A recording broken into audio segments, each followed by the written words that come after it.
Hey, so I know I haven't posted in a while. I got really busy and I've been sick with strep, so this video has been a little while coming. But I decided this year I wanted to make a TIFF video since I've been going to the festival for a few years now, but I haven't really ever gone in depth on it. I'm pretty much just going to run through everything I saw at the 2019 festival in order of when I saw it, and give each one a rating out of 10 and give you guys my quick thoughts on them. Not all of these have trailers yet, because some don't even have a distributor, so I guess I'll just use pictures or posters, but I'll manage somehow. This will definitely end up running a little long since I saw 25 films in total, so it may get split into 2 or 3 parts, but we'll see how it goes in the editing process. Anyway, let's jump right into it with the first film. So the first film that I saw at TIFF 2019 was one called Portrait of a Lady on Fire from France, and this film was pretty great. It was a really good start to the festival. It was very, very pretty to look at. All the performances are extremely strong. This one actually had a lot of Oscar hype when it played at this festival, and I believe Cannes before it. Unfortunately, it didn't get submitted for the Oscars. France decided to submit Les Miserables, which I haven't actually seen yet, so I can't compare the two, but I was really impressed with this one. I do have a couple minor issues with it. I guess, I think it ran a little too long, because without actually going into spoiler territory, the film kind of feels like it has 3 endings, and in my opinion, the first ending was the best one. That one kind of genuinely almost made me gasp. And then there was a second ending that I thought kind of worked as an added-on thing, and then the third one felt a little unnecessary, I guess. I don't think everybody's going to feel the same way about it that I did. I think a lot of people are really going to fall in love with it. It has an extremely high average rating on Letterboxd right now. But for me, it wasn't quite the masterpiece that a lot of people say it is, but I also thought it was fantastic, and it was one of the better films that I saw at the festival. If I was going to give this one a number, I'd probably go for an 8.5, maybe a 9 on rewatch. But yeah, definitely highly recommend it. The second film I saw at the festival was kind of the first dud that I saw at the festival, unfortunately, and it was a local Canadian film called Black Conflux. This one's kind of hard to explain because it didn't have a particularly in-depth story. It sort of followed this young girl navigating her youth, sort of stereotypical coming-of-age kind of thing, but then also cut back and forth between her and this guy who's kind of painted to be a misogynist potential serial killer. They keep hinting at that throughout the movie. The major problem I had with this movie was that it felt like it went nowhere. Both of these stories eventually collided, but they collided in a really anticlimactic and almost unnecessary way. The guy who played the serial killer guy, his acting wasn't particularly good, although the lead female character was very good, so half of the story was really well acted and half of it was really rocky. This one was like a real mixed bag. I also noticed the pacing dragged a lot with this one. I definitely got tempted to check my phone a few times, but obviously I wasn't going to do that. But yeah, I wouldn't really recommend this one to anybody. It's kind of slow, kind of messy, but I do think it shows promise for the director.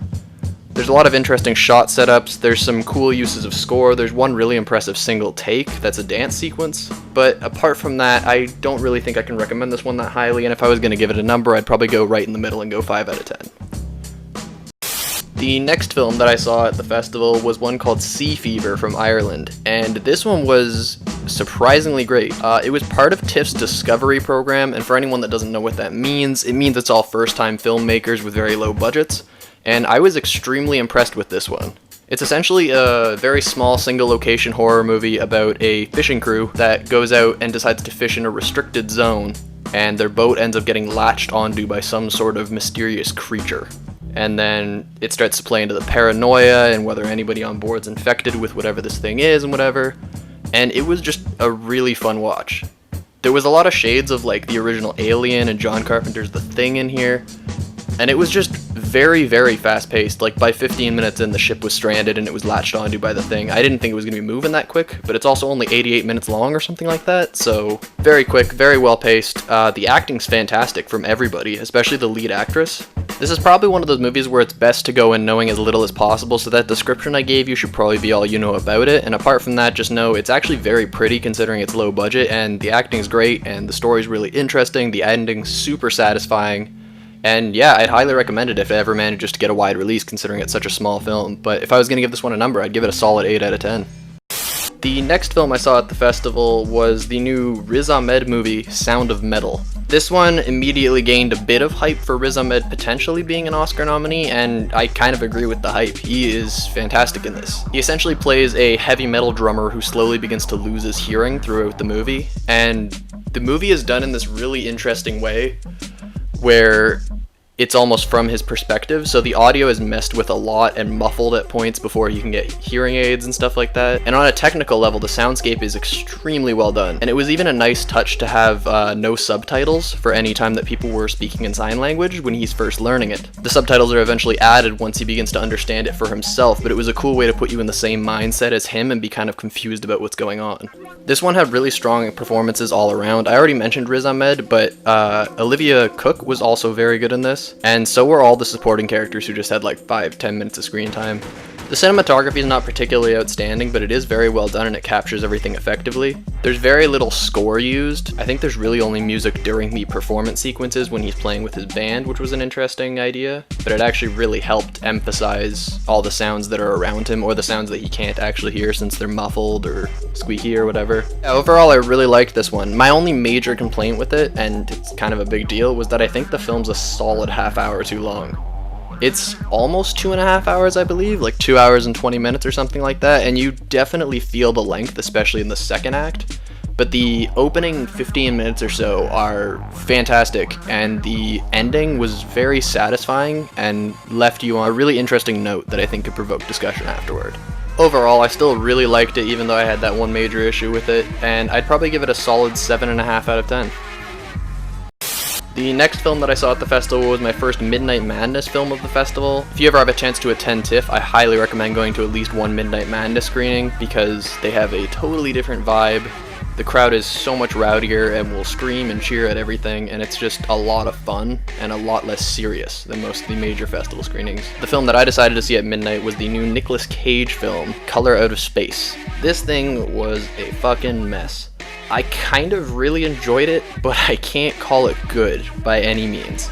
It does have an insanely over-the-top Nick Cage performance. There is a scene where he repeatedly slam dunks fruits into a trash can while screaming slam dunk every single time. There's this constant whistle in the background of every scene. The visuals were really interesting, but also super low budget. It kind of felt like that Nick Cage movie Mandy, but if it was produced on half the budget and with a worse cinematographer. There's a lot of color used, but it's kind of used ineffectively and in a really corny way. Most of the performances kind of sucked, especially from the child actors. Nick Cage's performance, it didn't really matter if he sucked because he was freaking out the whole time, so the audience was loving it. They actually clapped every time he had a major freak out. The ending makes literally zero sense, which I don't know if that comes from the fact that it's a Lovecraft story and it's just a weird story to begin with, but I pretty much got lost immediately in this film. I had no idea what was going on, but I was weirdly entertained the entire time. There's actually a couple of moments that are quite well done. There was one specific moment involving a cell phone and footsteps that was genuinely kind of unnerving, which was surprising considering how corny the rest of the film was. But yeah, I don't want to go into spoiler territory or anything. I guess check it out if you like watching Nick Cage freak out and if you like an overabundance of pretty colors, because you may get a lot of entertainment value out of this one. Definitely can't say I disliked it at all, so if I was going to give it a number, I'd go for like a 6 out of 10. The next film I saw at the festival was the new Eva Green film, Proxima, and this one pretty much followed a mother who is getting ready to go on a space voyage, and the movie ends up becoming more about her relationship with her daughter and whether or not she wants to pretty much abandon her daughter and stop being a mother for a few months in order to chase this dream of going to space. And I know that's probably going to annoy a lot of people because they're not used to space movies not actually being about the space voyage itself, but for me it really worked. This was a really effective family drama. There was some really great performances, particularly from Eva Green, but also Matt Dillon in a supporting role. It was fairly fast-paced. I was never bored at any point. The shot compositions are all nice. There's a lot of interesting handheld camera used. The score fit in every scene that it was used in. My only issues with it were probably with the last 5 to 10 minutes. It started to drag a little bit, and then it ends on a very strange note, where I was kind of questioning the legality of what the main character just did, which kind of distracted me from what was actually going on. Overall though, still a very solid movie, and I would definitely recommend checking it out when it opens. I'll give this one a 7 out of 10. The next film that I saw at the festival was the new Alejandro Amenabar film, which I may have just totally mispronounced that name, I'm not sure. The movie's called Well at War though. I really like this director. I've enjoyed a few of his movies that he did a lot, particularly The Others and Open Your Eyes, and unfortunately I didn't think this one was nearly up to that standard. It's very well made on a technical level. The cinematography is all gorgeous, the set design is beautiful, all the costumes are great. It's a World War II film that takes place in pretty much like fascist Spain. And I don't know a lot about Spanish history, so I was definitely a little lost on certain plot elements. I believe the movie kind of leaves it up to you to know about certain things in order for the movie to carry a certain weight. But it was still watchable overall. I was never necessarily like just itching to get it at the theater, but I definitely got a little bored at points and felt that it overstayed its welcome. The story didn't really affect me in any way emotionally. I did think the performances were mostly good, apart from maybe one or two supporting ones. I don't know, this one wasn't really for me, but I can't call it bad in any way. It's very well made. I'm sure some people will really like it, but unfortunately it just didn't click for me. If I had to give it a score, I'd give it a solid like 6.5 out of 10. The next film I saw at the festival was one of my most anticipated ones at the entire fest, and that was the new Noah Baumbach film, Marriage Story, starring Scarlett Johansson and Adam Driver. This was freaking fantastic. These are two of the best lead performances in any film I've seen this year. Laura Dern also is one of the best supporting performances that I've seen all year. Just acting-wise, this entire thing is a complete powerhouse. It's definitely going to be a huge Oscar film. The shots are simple, but they're all really effective. The music's great. The ending is so emotionally satisfying and almost made me cry. Came pretty close. I don't really have a lot of gripes with this one. I really loved it, and I don't want to explain the story too much, but to give you the basic plot synopsis, you're pretty much watching a couple that starts out as the perfect couple who's super in love, and then you watch their relationship slowly fall apart. And it is tragic and uncomfortable and depressing, but it is so well made, and it's never boring at any point, and there's something hugely relatable about it, even if you've never been through a divorce or anything like that. I highly recommend seeing this one. It was one of my favorites at the entire festival, and I'd give it a 9 out of 10.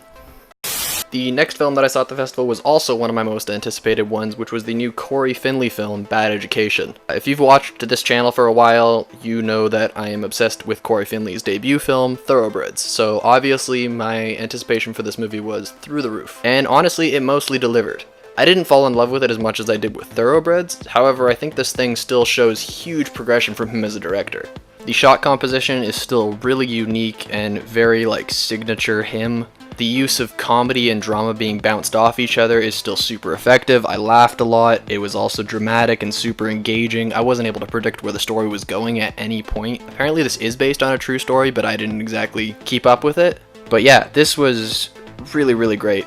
Hugh Jackman, fantastic lead performance. Ray Romano, actually, his second great performance this year, because he was also in Paddleton, which was fantastic, so he's really turned into a solid dramatic actor. And yeah, literally everyone in this was good. It looked good, the score was good, it was unpredictable. I would highly recommend seeing it if you get a chance. I think it comes out soonish on HBO or something. So yeah, I'd give this one a solid 8 out of 10. Up next at the festival was a Finnish film, and I think this might be the first Finnish film I've ever seen in theaters, but I randomly bought tickets to something called Dogs Don't Wear Pants, which turned out to be kind of amazing. I don't want to spoil anything about the plot, because this thing got real zany and real weird real quick, but I was totally on board with it. It pretty much follows a guy who like goes through a family tragedy and then realizes he's unable to like fulfill himself sexually unless he's into really kinky stuff like being beaten up or strangled. So it was this really interesting perspective on BDSM. The film kind of was a black comedy, so there's a lot of very uncomfortable laughing kind of moments throughout it, and it got quite disturbing, but also was super watchable throughout in my opinion. It never pushed it to a point where it felt like torture porn or anything like that, but it definitely made me a little uncomfortable at a few points, and it definitely did to a few audience members too, because there was a solid 5 or 6 walkouts when I saw this. I thought it was great though. The lead 2 performers were both fantastic, especially the guy, and I couldn't really predict where this one was going at any point, and this movie also felt extremely unique. I genuinely can't relate it to anything else that I've ever seen, but I guess the selling point for it would be this is kind of what 50 Shades of Grey would be if it was actually done by someone with talent. The visuals were some of the best that I saw at the festival. There's some really creative shots in there. There's tons of bright, vibrant colors, and the whole thing just looks beautiful. The editing was also really interesting. There was a few sequences where I really started to notice they were doing some cool music video-esque stuff with it. And yeah, I just really loved this one overall. The ending was also extremely satisfying and actually kind of hit an emotional beat that I wasn't expecting it to. So yeah, I really highly recommend checking this one out if it ever opens near you. I'd give it a solid 8.5 out of 10. The next film that I saw at the festival was probably my most anticipated one of the entire thing, which was the new Safdie brothers film, Uncut Gems. And if you haven't seen their previous film, Good Time, starring Robert Pattinson, get on that right now, and then get super hyped for this one, because it was amazing. The film stars Adam Sandler as this jewelry dealer kind of guy in the Diamond District, and the movie pretty much takes place over the worst few days of this guy's life. The best way that I heard somebody describe it was that as a series of very unfortunate but very avoidable events. Because throughout this film, you never really like this guy, and you know everything that's happening to him is 100% his fault, but at the same time, you're totally engaged, and I think a lot of that is due to the Safdie brothers' incredible directing style. This film pretty much compounded on itself with the style from Good Time. It's so slick, it's really well edited, the score is incredible, probably my favorite of the year. Adam Sandler's performance is an absolute knockout, and I'm kind of rooting for him to get an Oscar nomination, which I never thought I'd say in a million years. But yeah, this was one of the most intense films I've seen all year. It's quick cut, it's aggressive, it's angry, the dialogue is very quick and very funny, and the ending is one of the most satisfying things I've seen all year. I was not expecting it at all, but my entire theater kind of had an out loud like oh shit moment, and I think that's probably the point that's going to make or break the movie for a lot of people, but for me it shot it into the stratosphere. I love this one. I don't want to say too much about it apart from the fact that it is extremely well directed, it's unpredictable, Adam Sandler's fantastic, and you need to see it as soon as it opens. This one's getting a 9.5 out of 10 from me, definitely one of my favorites of the entire festival. The next film that I saw at the festival was another Adam Driver film called The Report, and this was pretty much the film about the documents that got leaked a while back for the torture program used by the CIA, and about the guy that managed to expose these documents and I guess like the court proceedings and the legal proceedings that followed that. And this was a really interesting story. I knew that this had happened and that they exposed that the CIA was using enhanced interrogation techniques, quote unquote, when it was literally just torture. But this movie managed to spell those events out very clearly and really educated me on a lot of stuff that was going on. And from what I've read, it seems very factually accurate. The guy that the movie's based on was actually one of the writers on it, and he was at the screening that I was at, which was really cool for the Q&A afterward. I don't really know what I can say about this one without spoiling the plot. I guess, yeah, just check it out. Adam Driver's great as usual, and yeah, I'd really like this one. Solid 8 out of 10.